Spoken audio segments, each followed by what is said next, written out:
guys, in last session we discussed about the Wheatstone bridge. Now in today's session we are going to discuss about the meter bridge.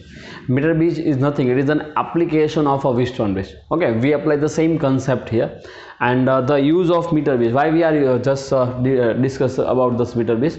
So by the using of meter bridge you are finding this unknown resistance. Okay, so by this meter bridge, why we are using this? To find the unknown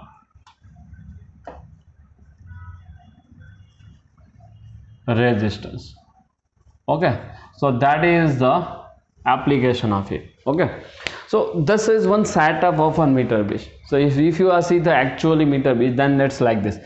Here this wooden strip is given to us. This here this is the metal strips. These are the metal strips, and these are the contact points, and between two contact points some resistance are connected like this. Here R is a resistance, S is also resistance. R and S both are the resistance. Suppose consider this R is unknown for us, then S is considered the standard resistance. The standard resistance is choose from the resistance box. If you are going to the laboratory, then you see this type of resistance box. Okay, so from the resistance box you just set some resistance S here. So S is nothing, that is a one standard resistance, and it is choose from the resistance box. So this is the one setup of a meter bridge. Okay, here this one is a metallic wire. What is this actually? Metallic wire. Metallic wire which is connected between the 2 points A and B, and exactly with this metallic wire, actually this scale, it is, we call it is meter scale. Meter scale means what? Its length is 100 centimeter, 1 meter. So we call it is a meter scale. What we call it is meter scale. Why meter scale? Because its length is 100 centimeter, 1 meter. तो उसकी length इतनी है और exactly इसके नीचे होती है. Exactly if you see the original experiment, but let's we draw the side by side to measure the length. So what is the function of this meter scale? So here this meter scale is useful to measure the length of the null point. Okay, what is the null point? We discussed about it. Okay, but first you just understand what is this exactly this setup is what. Here the two resistance are used. One is unknown which you have to find out, and one is the standard resistance. Okay, so standard resistance अगर आपके पास है तो directly apply कर सकते हो, ये मतलब use कर सकते हो, और नहीं है तो फिर रेजिस्टेंस बॉक्स का यूज़ कर सकते हो. वो आप पे डिपेंड करता है कौन सा रेजिस्टेंस आप यहाँ पे यूज़ करने वाले हो. ठीक है, और 10 points between this point A and B, one metallic wire is connected like this. So that is a metallic wire. Now you just connect one battery, or we call it is eliminator. We call it is eliminator. So you connect one battery between these 2 points A and B and arrange a one switch here. So this one. Now when you thus on this switch, अगर आपने ऐसे switch को on किया तो फिर यहाँ से कुछ करंट फ्लो होगा, तो यहाँ से भी कुछ करंट फ्लो होगा ऐसे. Now here between these two resistance you just connect one galvanometer. You connect one galvanometer, and this galvanometer is connected to the jockey. This galvanometer is connected to the jockey. Jockey is what? Jockey is nothing, that is the actually metallic contact, metallic rod with the edges. Metallic rod with edge, that's the jockey. Okay, so here this is jockey. It is suppose denoted by J. So what is this role of this jockey? You just slide the jockey from A to B. You slide the jockey from A to B on this metallic wire. You slide the jockey from A to B on this metallic wire, and you just set the position of jockey on this metallic wire. So this galvanometer gives a reading 0. Means the current pass through the galvanometer is 0. This point on the metallic wire we call it is null point. मतलब जिस point में अगर आप ऐसे जोकी ऐसे करके move कर रहे हो तो जहाँ पे भी galvanometer का डिफ्लेक्शन 0 हुआ, मतलब जिस पॉइंट पे galvanometer में से पास हुआ करंट 0 हुआ, उस पॉइंट को आप बोलते हो null point. ओके, सो मान लो कि ऐसे आप जोकी को मूव कर रहे हो और किसी भी पोजीशन पे, पता नहीं है किसी भी पोजीशन पे आपको डिफ्लेक्शन 0 हुआ, मतलब कि IG is equal to 0. So this point is known as a null point. Consider suppose N. You just consider, suppose what is this null point. So here what is this null point? So this point on the wire, on this wire AB, this point on the wire AB for which current through galvanometer is 0. Current through galvanometer is 0. Now you're getting this two section, A to N of this wire and N to B of the wire. Now I am just drawing this arrangement. You just see what is this arrangement. So here this point A, here this point B. A and B is connected to the battery, so that is connected to the battery, and this is switch K. So this situation. Now here first resistance is connected between A and X. तो आप यहाँ पे X ले लो, तो X और A के बीच में कोई resistance है R. Okay, now one another resistance between X and B. This is the metallic context. Okay, so don't worry about this. One another resistance is connected between X and B. So X and B के बीच में दूसरा resistance X. यहाँ पे first portion हुआ A to N, तो यहाँ पे आप मान लो N है, तो A to N में एक first wire, N to B में second wire, so N to B में second wire. Here thus between X and N there is a one galvanometer is connected, so here the galvanometer is connected, and right now thus you just set the position of this jockey on this wire in such a way so the current through the galvanometer is 0, so current is 0. So see, this is the condition of a balanced Wheatstone bridge. When you set this type of condition, this circuit is exactly similar as a Wheatstone bridge. See, यहाँ पे जो wires है उसका resistance आप मान लो कुछ है, whatever this wire here, this wire having some resistance. Okay, so if wire having some resistance, if left hand side resistance is suppose consider RAN and right hand side resistance consider RBN, then this Wheatstone bridge is in a balanced condition whenever the current through the galvanometer is 0. So meter bridge is nothing, that is the application of a Wheatstone bridge. So what is this meter bridge? Meter bridge is an application of Wheatstone bridge. उसकी application है, कैसे find करना है, तो आप इस तरह से प्रैक्टिकल सिचुएशन में Wheatstone bridge जैसी सर्किट आप यहाँ पे क्रिएट कर रहे हो और null point create, null point मतलब कि यहाँ से जो भी करंट है 0, तो मतलब ये जो भी बैलेंस कंडीशन क्रिएट हुई, whatever you just getting this balance condition here, this in this balance condition you just taking the left hand side resistance ratio is equal to right hand side resistance ratio in case of balanced condition, and the current through this galvanometer is 0. So these both are exactly same. Now R is unknown for us, S is unknown for us, then how to find this R? So here you are using this balance condition of a Wheatstone bridge. यहाँ से current कितना पास हो रहा है 0, here the current passing the galvanometer is 0, so you just take the ratio of the resistance and you get the answer. Okay, मतलब आपको इस resistance upon इस ए रेजिस्टेंस करना है, ए रेजिस्टेंस अपॉन ए, यही अपना यही किसका केस है अपना. तो क्या करोगे आप, पहले तो ये रेजिस्टेंस फाइंड करना होगा इस वायर का. ए रेजिस्टेंस अननोन है, ए रेजिस्टेंस नोन है. R A, first you find this R of A N length and R of this N B length. Okay, you just getting this first. So you for this purpose you choose like this. Let's consider, suppose you consider RCM is a resistance of wire per unit length. You consider this, suppose RCM is what? Resistance of wire per unit length. Then what is RAN? So RAN is equal to, आप ऐसा equation use करो, suppose 1 centimetre में resistance कितना लिया आपने RCM, तो कितने centimetre है, L1 सेंटीमीटर है, तो L1 सेंटीमीटर में रेजिस्टेंस कितना. If you consider this 1 centimeter, then resistance is RCM, then L1 centimeter, what is this resistance?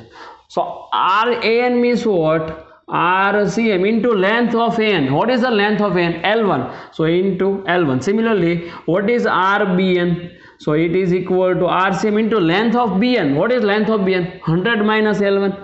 So 100 minus L1. Now you take the ratio like this, R upon RAN is equal to S upon RBN in case of balanced Wheatstone bridge. So let's we take the ratio. So in case of balanced condition, balanced condition. What you just using this one, left hand side resistance, so R upon this one R AN is equal to right hand side ratio, so S upon R BN है ना, R B N और A R है, तो यहाँ पे value रख दो ये, तो आंसर क्या होगा देखो, R upon what is RAN, RCM into L1, so RCM into L1 is equal to what is this right hand side, S upon RBN, RBN means RCM into 100 minus L1, so 100 minus L1, clear है? So here see RCM and RCM cancel out. What is this answer? You take this L1 is right hand side, S is left hand side. So R upon S is equal to L1 upon 100 minus L1.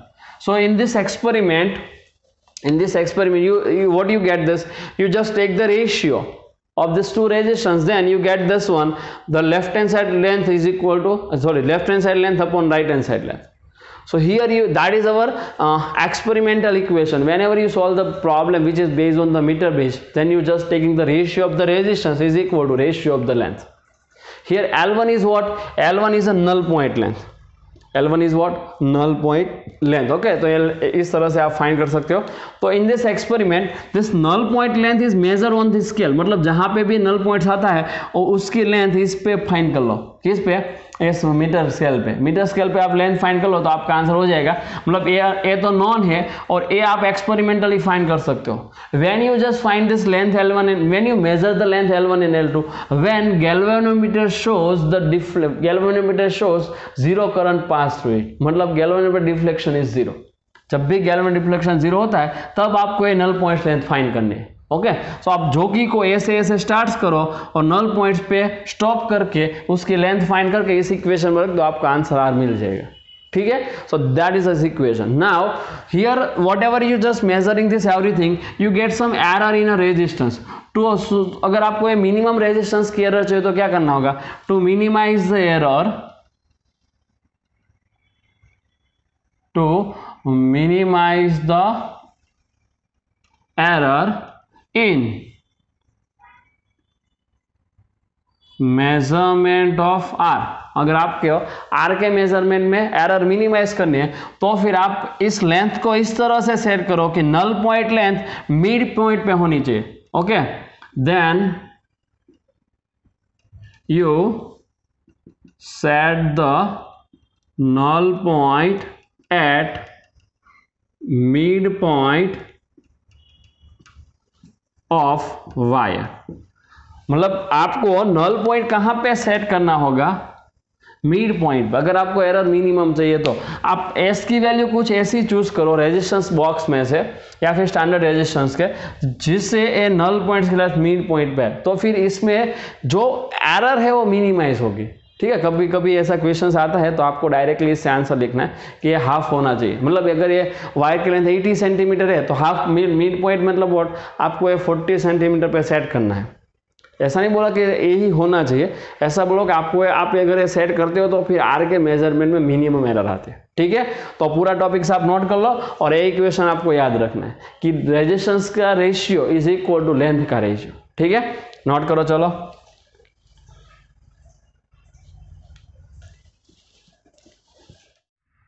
okay guys, let me solve some example which is based on a meter bridge from the textbook, and it is illustration number 3.9. first we solve illustration number 3.9. what is this problem statement? In a meter bridge the figure is given to us 3.27. so I am just drawing this figure. Okay, so that is, this figure is given to us. The null point is found at a distance of 33.7 centimeter from A. so that's one is A. so अगर आप length L1 ले रहे हो तो फिर L1 क्या है इसमें? 33.7 centimetre, that is L1. So what is this L2? अगर आपको इसको L2 बोल रहे हो तो फिर L2 इज इक्वल टू हो जाएगा 100 minus L1. Total metre bridge है तो 100 होगी. सो 100 माइनस L1 आप काउंट करोगे तो आपका आंसर होगा 66.3 centimetre. That is given data, first one. Okay, now if now a resistance of 12 ohm is connected is parallel to S. मतलब कि अगर कोई सेकेंड केस आपने काउंट किया, इसमें आप यहाँ पे कोई पैरेलल रेजिस्टेंस कनेक्ट कर रहे हो, कितना? 12 ओम, कोई न्यू कंडीशन ले रहे हो, ठीक है। तो ब्लैक पेन जो है फर्स्ट कंडीशन ले लो, तो न्यू कंडीशन में ऐसा कुछ है, then you get this null point at 51 centimetre. तो उस केस में आपको नल पॉइंट जो है सपोज यहाँ पे मिलता है, तो इस लेंथ को आप मान लो कि L1 डैश। ओके, तो what is this L1 dash? So L1 dash is equal to 51.9 centimetre. Okay, what is this 51.9 centimetre. तो अगर आप इसको L2 डैश ले लो तो L2 डैश क्या हो जाएगा? L2 dash is equal to 100 minus L1 dash, और 100 माइनस 51.9 करो आप, तो आपका आंसर होगा 48.1 centimetre. So that's first black colour pen is a first case. सो यहाँ पे आप ले लो केस 1, हम ऐसे ही चलते हैं। सो इसको आप मान लो केस 1, ओके, और इसको आप मान लो केस 2, और दो केस यहाँ पे दिए हुए हमें सॉल्व करने हैं, ठीक है। और सॉल्व करके फाइंड क्या करना वो भी देख लेते हैं। So what we have to find the values of R and S। So here we find this both this resistance, R is equal to what and S is equal to what, ठीक है। तो case 1 का solution करते हैं पहले, case 1। So as per the case 1 null point is this one. So case 1 का null point आप मान लो N1 है, और case 2 का null point आप मान लो N2 है, ठीक है। So you just apply the same condition for N1. So left hand resistance upon right hand side resistance. So answer क्या होगा? R upon S is equal to ratio of this length. So L1 upon L2. So L1 upon L2। तो अगर आप पूरी value रखोगे तो R upon S का answer होगा, L1 कितना है 33.7 अपॉन L2 कितना है 66.3। तो आपका ये हो गया इक्वेशन नंबर 1। कुछ मिला नहीं है तो इक्वेशन 1 रख दो। केस 2 में चलते हैं। So left hand right resistance आ रही है, लेकिन right hand side resistance R नहीं है। देखो दो रेजिस्टेंस पैरेलल में है, मतलब तो आप इसको एस डैश बोल के चलो थोड़ी देर। मान लो कि ये पूरा रेजिस्टेंस राइट हैंड साइड है, वो कितना है एस डैश। तो एस डैश दो रेजिस्टेंस पैरेलल में है, तो उसका आंसर क्या आता है पैरेलल में? So R1 into R2 upon R1 plus R2। So R1 into R2 is equal to 12 into S upon R1 plus R2। So 12 plus S. तो अभी ये रेजिस्टेंस है, ठीक है। लेफ्ट हैंड साइड तो आ रही है, लेकिन राइट हैंड साइड आपने पैरेलल में 12 ओम कनेक्ट किया। Then you just using this equation of parallel resistance. So what is this equation of parallel resistance? R1 into R2 upon R1 plus R2। तो यहाँ पे आप ऐसा रख सकते हो कि नहीं रख सकते हो? तो इसमें आप फिर से नल पॉइंट्स N2 की कंडीशन यूज करो, balance. So left hand side resistance R upon right hand side resistance S dash is equal to left hand side length L1 dash upon right hand side length L2 dash. तो L2 dash, ठीक है। तो ऐसा कुछ हुआ, सभी value यहां पे रख देते हैं, चलो। सो R ऐसे S डैश की जगह पे रखो 12S upon 12 plus S is equal to what is L1 dash? L1 dash यहां पे है 51.9।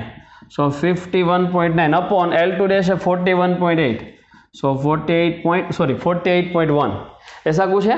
तो यहाँ पे थोड़ा सिंप्लीफाई कर देते हैं। So denominator of the numerator comes to numerator. So answer होगा 12 plus S upon this 12। So upon 12 into R upon S। So R upon S, ठीक है। तो denominator comes to numerator. So 12 plus S upon 12 and this R upon S। So here is the R upon S is equal to this one. So is equal to 51.9 upon 48.1.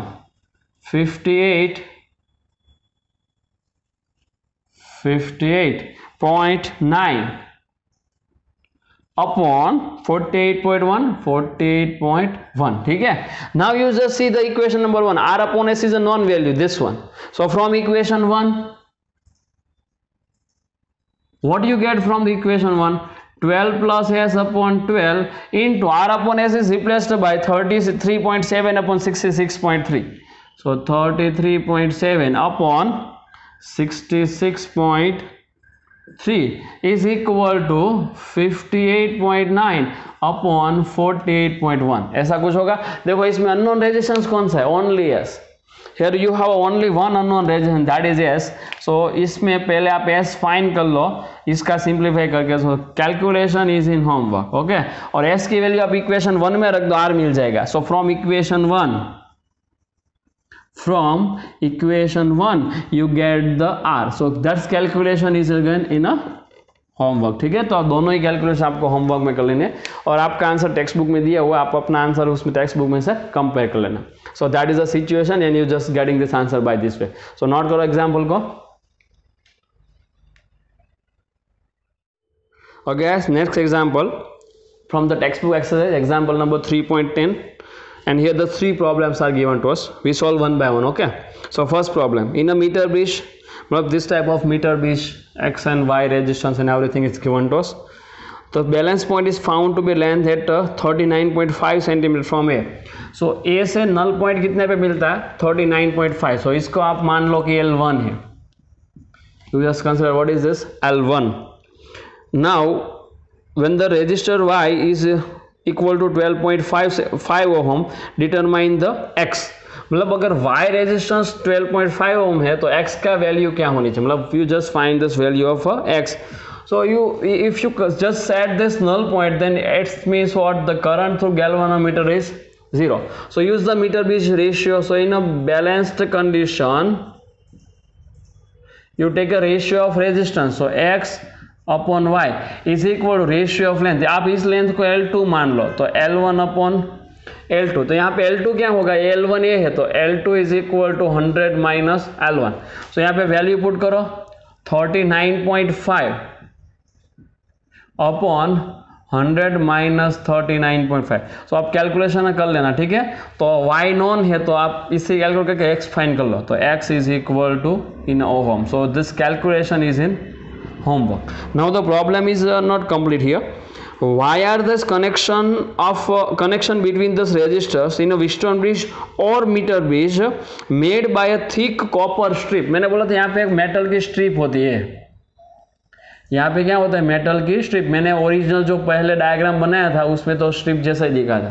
So these are made by the thick copper strip. Underline thick copper strip. So these all connection are made by using of thick copper strips because its resistance is quite smaller. See copper का resistance वैसे ही small है, आपने thick किया मतलब area increase किया तो अब आपका रेजिस्टेंस भी कैसा हो जाएगा? कम हो जाएगा. R is equal to rho L by. So this all connection are made by the strip to minimize और दैट्स रेजिस्टेंस इज नेग्लिजिबल. मतलब आप पूरे रेजिस्टेंस में, पूरे सर्किट में का रेजिस्टेंस नहीं काउंट करोगे तो भी चलेगा. Okay, to minimize the resistance, मतलब मिनिमाइज में आप नेग्लेक्ट भी कर सकते हो. ठीक है, तो नेग्लिजिबल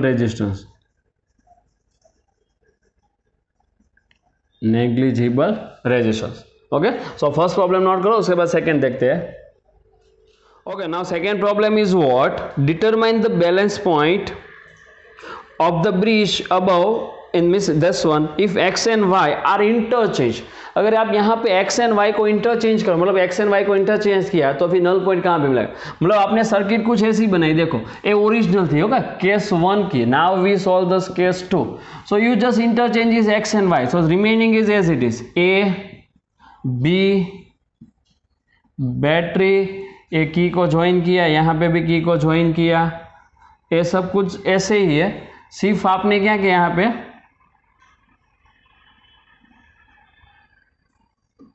जहां पे x था वहां पे आपने रख दिया y, और जहां पे y था वहां पे आपने रख दिया x. ठीक है, और गैल्वेनोमीटर को भी यहाँ पे ऐसे रखा. अगर आपने इसको इंटरचेंज किया तो फिर लेंथ भी इंटरचेंज हो जाएगी. तो अगर यहाँ पे कहीं पे नल पॉइंट मिल रहा है, सपोज मान लो कि एन डैश, तो ए लेंथ कौन सी थी? L2, तो ये यहाँ आ जाएगी. L1 यहाँ पे थी, ये यहाँ आ जाएगी. तो फिर इसमें नल पॉइंट लेंथ क्या होगी?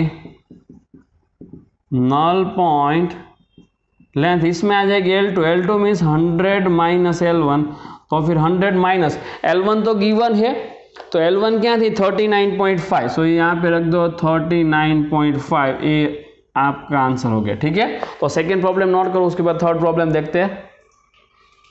Okay, now comes to this next problem. See, what is this problem statement? What happen if the galvanometer and the cell are interchanged at the balance point of the bridge? Would the galvanometer shows any current? मतलब यहाँ पे आपने galvanometer और cell को interchange कर दिया. If you interchange the galvanometer and cell, then what happen? Let's we draw this figure again. That is a C. Okay, A, here it is a B, and the galvanometer and battery are interchange, मतलब A के और B के बीच में आपको galvanometer connect करना है, तो यहाँ पे आपका आ गया गैल्वेनोमीटर, ऐसा कुछ, ठीक है. Now you consider this situation, यहाँ पे तो एक्स था ऐसे ही, यहाँ पे वाई था ऐसे ही रखा, और जहाँ पे गैल्वेनोमीटर था वहां पे आपने क्या रख दिया, बैटरी रख दी, ईएमएफ. ओके, ऐसा कुछ है. Now in this situation we just find this galvanometer shows any reflection और not. So you consider this simple situation here. First, अगर आपने व्हिस्टन ब्रिज ड्रॉ किया है, देखो, क्योंकि ये एक वन टाइप ऑफ व्हिस्टन ब्रिज है, आपने ऐसे व्हिस्टन ब्रिज कनेक्ट किया, यहाँ पे आपने गैल्वेनोमीटर रखा था, ओरिजिनल व्हिस्टन ब्रिज ड्रॉ कर रहे, ठीक है. चलो, ये व्हिस्टन ब्रिज है. आप इन दोनों को रिप्लेस करो. चलो, यहाँ पे रेजिस्टेंस भी ले लो, R1, R2, R3, R4. तो इस केस में आपका आंसर क्या रहता है, R1 upon R2 is equal to R3 upon R4, ऐसा कुछ रहता है बैलेंस कंडीशन में. आप इन दोनों को इंटरचेंज करो तो फिर अभी आपकी सर्किट जो है कुछ ऐसी हो जाएगी. देखो, मतलब जो व्हिस्टन ब्रिज में होगा वही इसमें होगा, तो कुछ ऐसी सर्किट हो गई कि नहीं हो गई. यहाँ पे मैंने दोनों को इंटरचेंज कर लिया. ये रेजिस्टेंस भी लिख देते हैं, R1, R2, R3, R4. इसको मैं थोड़ा सा चेंज कर, मतलब बैटरी को मैं बाहर लेता हूँ, गैल्वेनोमीटर अंदर लेता हूँ. ऐसा कर सकते हैं कि नहीं? तो अगर मैंने ऐसा किया तो आंसर क्या होगा, देखो, मैंने गैल्वेनोमीटर यहाँ पे ले रहा हूँ, ठीक है.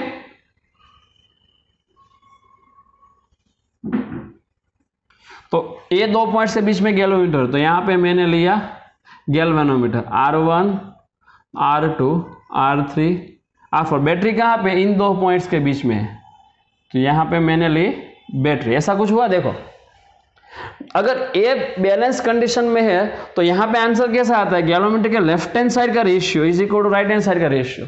तो यहाँ पे भी ऐसा कर सकते हो, above ratio is equal to below ratio. तो इस बैलेंस कंडीशन का आंसर क्या होता है, R1 upon R3 is equal to R2 upon R4.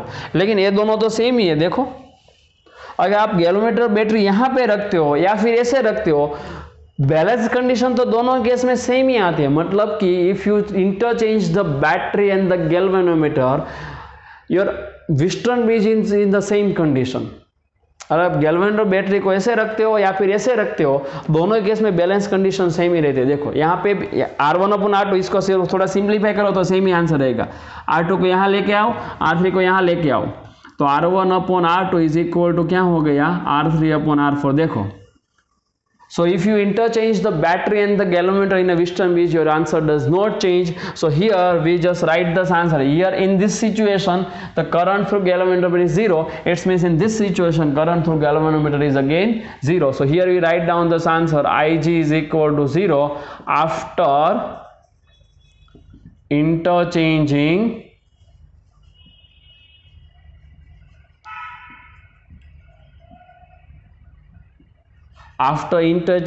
the position of battery and galvanometer. Current तो 0 रहेगा. यहाँ पे व्हिस्टन ब्रिज का एक कंसेप्ट है, ठीक है. तो आप एक कंसेप्ट जो है पहले नोट्स में, एडिशनल नोट्स में ऐड कर दो, उसके बाद इसका सॉल्यूशन लिखें, ठीक है. तो नोट कर लो एग्जाम्पल को. Okay guys, let me solve one practice example which is based on a meter bridge, and that example is quite different. What is the problem statement? 200 ohm resistor is connected in a one gap of a meter bridge, and the series combination of X and 50 ohm resistor is connected in the second gap. मतलब figure यहाँ पे आप draw करते हो तो कुछ ऐसा होगा. देखो, यहाँ पे A B पॉइंट्स ले लो. ओके, ये वायर है, मीटर ब्रिज मतलब 100 सेंटीमीटर का टोटल वायर है, ठीक है. Now this here this to gaps, that is the first gap here it is a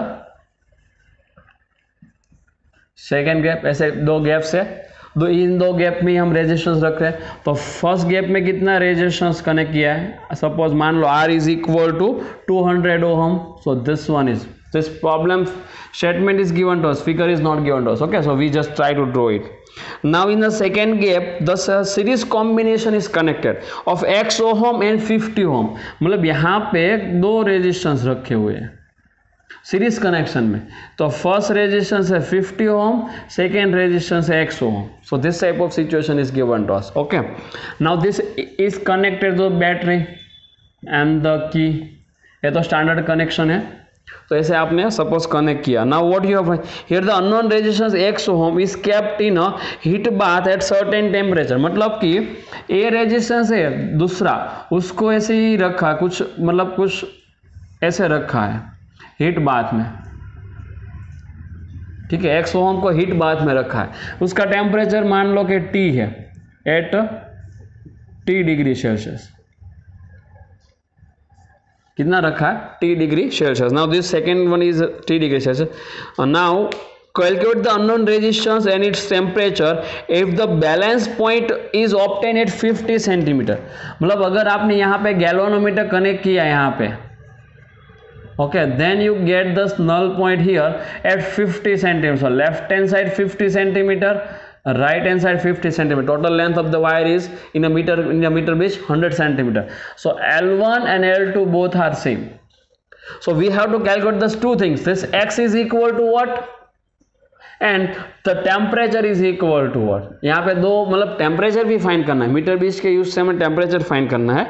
now unknown resistance के लिए कुछ डेटा और दिया हुआ है, तो unknown resistance at 0 degree temperature is 100 ohm, मतलब कि अगर T0 आपने 0 डिग्री सेल्सियस लिया तो फिर R0 कितना दिया है 100 ओहम, आप यूज कर सकते हो इस इक्वेशन में, R is equal to R0 plus R0 into 1 plus alpha delta T, तो यहाँ पे X सिंबल यूज किया है, तो R0 को आप X0 बोल दो, सिंबल तो कोई भी रख सकते हो, ठीक है। यहाँ पे X रेजिस्टेंस का सिंबल है, तो यहाँ पे आप रेफरेंस टेम्परेचर का सिंबल जो चेंज कर दो थोड़ा सा, X0 ले लो, तो X0 कितना है 100 ओहम, और अल्फा कितना गिवन है 0.5 into 10⁻³ so alpha is equal to 0.5 into 10⁻³ degree Celsius inverse for the x ohm resistor. तो ऐसा कुछ डिफरेंट टाइप का प्रॉब्लम है, आपको दो डेटा है जो फाइंड करने हैं, एक है x रेजिस्टेंस और दूसरा है इस हीट बाथ का टेम्परेचर T।